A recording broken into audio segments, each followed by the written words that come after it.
¿Qué tal, queridos amigos? Con la alegría de siempre les saludo en este su espacio al encuentro con la palabra. Un lugar donde reflexionamos la palabra de Dios y tratamos de hacerla nuestra con alguna aplicación práctica que nos puede ayudar siempre a nuestra vida. Vamos a empezar a partir de ahora el Evangelio de San Lucas. Recuerden que el Evangelio de Lucas pertenece a este grupo que llamamos Evangelios sinópticos, junto con Marcos, con Mateo y por supuesto Lucas. Decíamos que se llaman sinópticos porque hay un gran parecido entre ellos. Si los pusiéramos en 3 columnas, que es lo que se llama hacer una sinopsis. Sinopsis significa una vista en conjunto. Si yo pongo en una columna a Mateo, en otra Marcos y en otra Lucas, pues nos vamos a dar cuenta que hay muchos textos que se parecen, los encontramos tanto en Mateo, en Marcos y en Lucas. Pero también hay un material propio de cada evangelista, algunos pasajes exclusivos de ellos. Vamos a ver que Lucas tiene algunos detalles propios que no los trae ni Mateo ni Marcos. Cuando hablamos de este evangelio o de este evangelista, sabemos que Lucas no perteneció al grupo de los 12 apóstoles. Lucas nació fuera de Palestina, en Antioquía de Siria. Parece que era médico de profesión y de sus escritos se nota que poseía una muy buena cultura helénica. Fue compañero de viaje de Pablo en varias ocasiones. Lucas escribió 2 libros, el Evangelio y los Hechos de los Apóstoles. En la introducción que Lucas hace al Evangelio, dice cuál ha sido su método. Al no haber conocido los hechos de primera mano, puesto que él no fue apóstol, no pertenecía al grupo cercano de Jesús, él mismo lo dice, como los que desde el principio fueron testigos oculares y servidores de la palabra, dice también yo me he puesto a investigar, hacerla de historiador.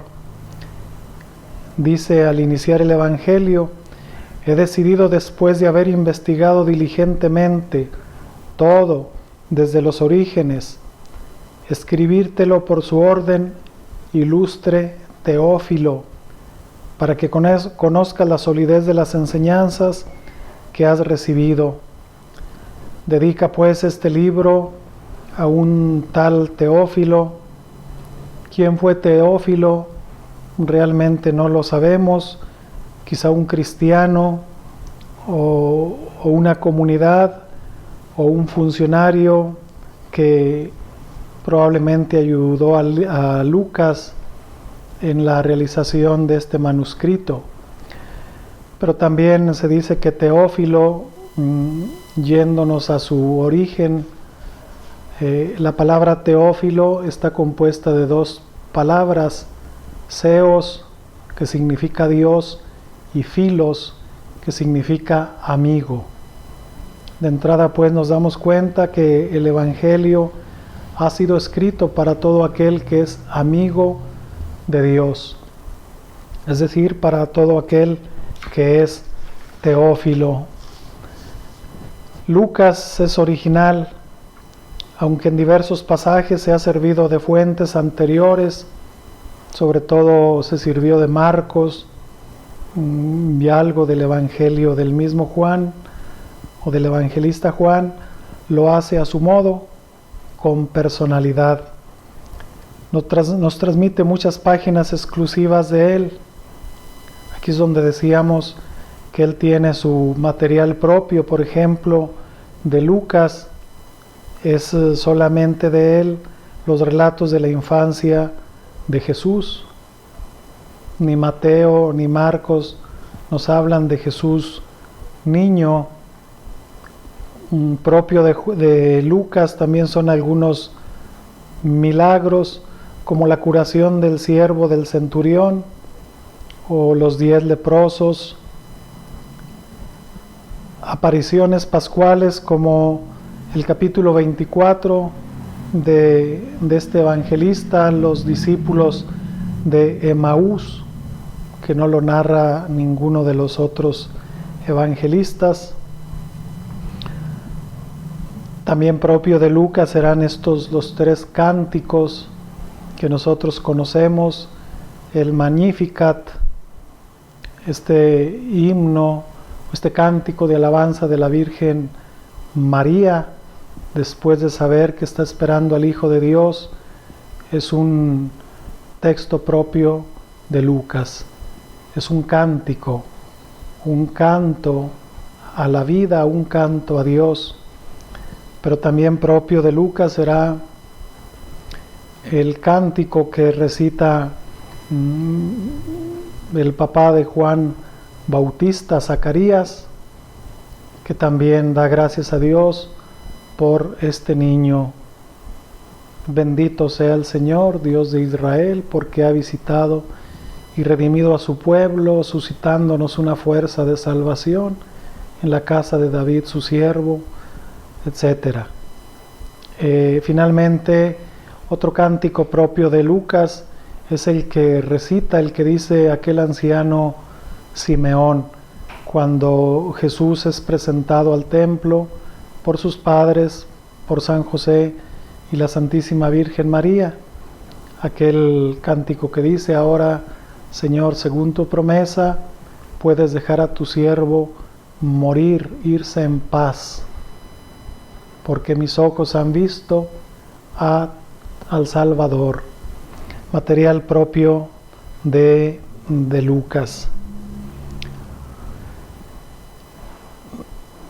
Casi la mitad del Evangelio de Lucas no lo encontramos ni en Mateo ni en Marcos.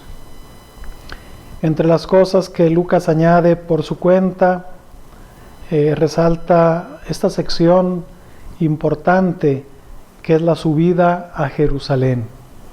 Desde el capítulo 9, versículo 51, hasta el capítulo 18, versículo 14, nos pone a Jesús en camino. Un viaje que realizará desde la parte norte, desde la Galilea, hasta Jerusalén. Y como ya hemos comentado en alguna ocasión, es un viaje con un fuerte sentido teológico. Jesús va a Jerusalén porque ahí va a morir, pero sobre todo ahí va a resucitar.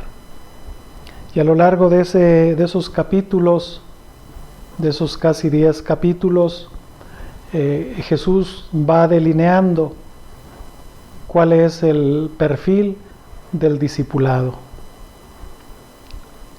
que lo iremos desmenuzando poco a poco, qué se necesita para ser verdaderamente discípulo de Jesús.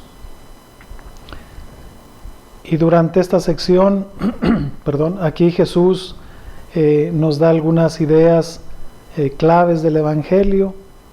La salvación va a suceder en Jerusalén. Allí se consumará el misterio pascual de su pasión, muerte y resurrección. De ahí recibirán los apóstoles la orden de ir por todo el mundo, cosa que en el libro de los Hechos de los Apóstoles se hace efectivo. Los apóstoles y la comunidad salen a dar testimonio de Cristo.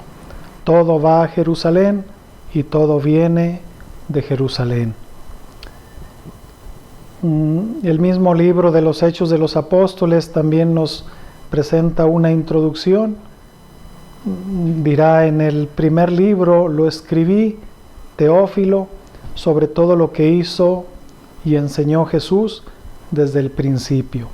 Como es el mismo contenido, así comienza el Evangelio, así comienza el libro de los Hechos de los Apóstoles. Y sigue contando el libro de los Hechos de los Apóstoles, la ascensión de Jesús y el envío del Espíritu Santo sobre la comunidad y la predicación de los apóstoles, principalmente Pedro en una primera parte y San Pablo en el resto del libro de los Hechos de los Apóstoles. Cada evangelista tiene su propio estilo literario y también su propia teología y una finalidad bien clara sobre la catequesis. ¿Qué es lo que Jesús o lo que Lucas quiere mostrar de Jesús? Entre todos nos ofrece una imagen riquísima con rasgos complementarios de Jesús y de su reino. ¿Cuáles serían a grandes líneas las características del Evangelio de San Lucas? Lucas pone de relieve la unidad de la historia de la salvación. Para él hay tres tiempos íntimamente relacionados. Está primero el Antiguo Testamento hasta la llegada de Juan el Bautista. Segundo momento de la historia de la salvación, la persona de Jesús, su nacimiento, su vida, su pasión, muerte y resurrección. Y un tercer momento, el tiempo de la Iglesia, que continúa la misión de Jesús hasta el final. Entre el Evangelio y el libro de los Hechos de los Apóstoles hay una sucesión que aparece naturalmente. Si el Evangelio es la subida desde Galilea a Jerusalén, donde acontece la Pascua de Jesús, el libro de los Hechos es la bajada de Jerusalén al mundo, a Roma. Sus dos obras presentan una unidad donde se presenta pues esta historia de la salvación. Con esto pues vamos a concluir este primer momento sobre el Evangelio de San Lucas, esperando que esta introducción no sea pesada, pero nos va a ayudar a comprender y a valorar mejor la obra de este gran hombre, del evangelista San Lucas. No dejen de seguirnos en nuestras redes sociales, página de YouTube de la Diócesis de Gómez Palacio, página de Facebook de la misma diócesis, en la cuenta personal de un servidor, Julius Carrillo. Ahí nos encuentras todos los martes desde temprana hora. Comparte esta pequeña reflexión, compártela con tu familia, con tus conocidos y esperemos que sea de provecho. Sigamos cuidándonos en este tiempo de pandemia que aún no termina y sobre todo les imparto la bendición. La bendición de Dios Todopoderoso, Padre, Hijo y Espíritu Santo, los cuide y los proteja siempre. Amén.